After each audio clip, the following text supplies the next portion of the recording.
There is no other plugin available that is modelled on the secret weapon of the Abbey Road recording engineer during the 60s. It's a compressor that is rare, very unique. It was present on pretty much every single rock and pop recording session here during the 60s. And it was certainly present on every single one of the Beatles sessions done here at Abbey Road Studios. The RS124 can either sound like very silky, very smooth, or it can also sound pretty aggressive. There's nothing else quite like it, a unique and beautiful compressor. It was never commercially available. It was an EMI design for use in EMI studios. It looks like there were only around 25 of the RS124s ever made, and none of them really sounded the same. They all had different attack times, different release times. They're all very unique in their own right. So for this plugin, we've provided two different flavors of the RS124. The first one we're calling Studio, and that is based on the versions of the RS124 which had the faster attack time and release times. And this is the version that was most commonly used in the studios for tracking. And then the other option we provided is what we're calling Cutter, and that has the slower attack times and the slower release times. And that was the version of the RS124 that was most commonly used for reduction mixes, for final mixes, and also used in the cutting rooms. We've also added some options that were not found on the original device. The first one we're calling Superfuse mode. That mode matches the attack time to the release time and provides a very aggressive sounding version of the RS124. And we've also added a mix control so you can blend in as much of the compression as you like. And we've also added a sidechain high pass filter option.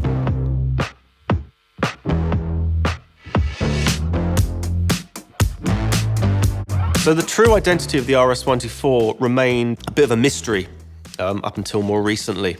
And the story goes, an Abbey Road engineer, a guy called Peter Baum, who was one of the first generation of pop engineers here at Abbey Road, he was in correspondence with Capitol Studios in LA, which was another EMI studio. They were highly recommending this compressor by a company called Altec. It was the 436B. And off the back of their recommendation, Peter Baum convinced EMI to get a few delivered to Abbey Road. As was very common back then, any equipment that arrived at Abbey Road that was non-EMI was given a thorough checking over before it was allowed to be used in the studios. The original Altec had one user control, one user parameter, and that was the input control.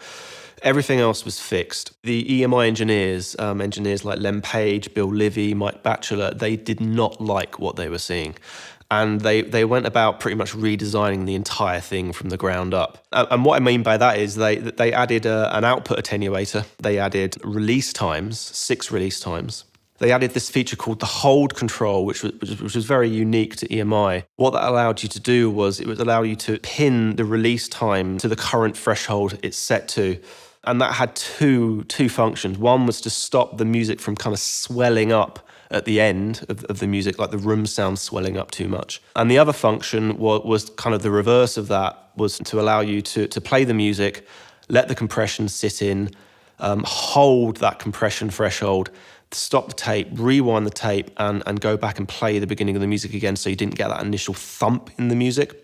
And they also changed a lot under the hood. They changed the valves because they thought the original valves were too noisy. And they also changed various capacitors and resistors. The end result was a completely different beast to what the Altec originally was. I think actually the only remaining feature that had any resemblance to what the Altec was the original VU meter with the Altec logo on it.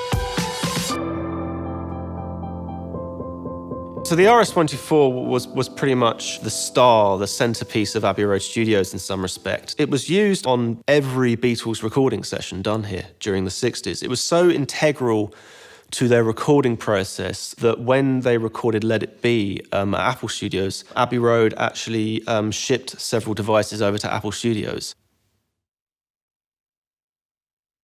So the way it was used in the early 60s was it was placed over the group outputs of the red console on groups 1 and 2, tracks 1 and 2, if you like. The reason for that was that typically the rhythm sections would be recorded on tracks 1 and 2 of the 4-track tape machine, and the RS124 would be over the rhythm section on a slow release time, just sort of tickling over. That changed slightly in the mid-60s when Jeff Emerick took over recording duties for the Beatles. He preferred the sound of the Fairchild 660 on the rhythm sections, on the drums, because it had a faster attack time. So he put the RS124s on tracks 3 and 4.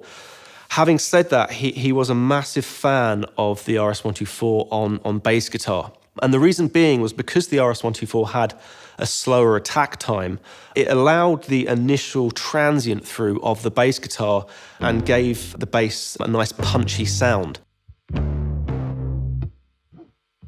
That is very noticeable on the song Rain, for example, where the bass sound is very upfront in the mix. The RS124 was also very popular on electric guitars and acoustic guitars, and also it was used on a lot of the reduction mixes. So what I mean by that is when they would fill up 4 tracks of one tape machine, they would bounce those 4 tracks down to 1 track of another tape machine, and then that would give them 3 more tracks to play with. Now, for that reduction mix of mixing the 4 tracks down onto 1 track, that would usually go through an RS124 as well. The RS124 was also used for final mixes over the main mix bus of the console, and it was also used in cutting rooms. So in terms of sonic fingerprint, the RS124, absolutely massive and a huge part of the 60s Abbey Road sound. I'm really happy that Waves have done a plugin of the RS124. I can say with full confidence that it is the most unique and important compressor in the history of recorded music. And Waves have just absolutely nailed the sound, and music makers are going to have a lot of fun discovering its unique charms.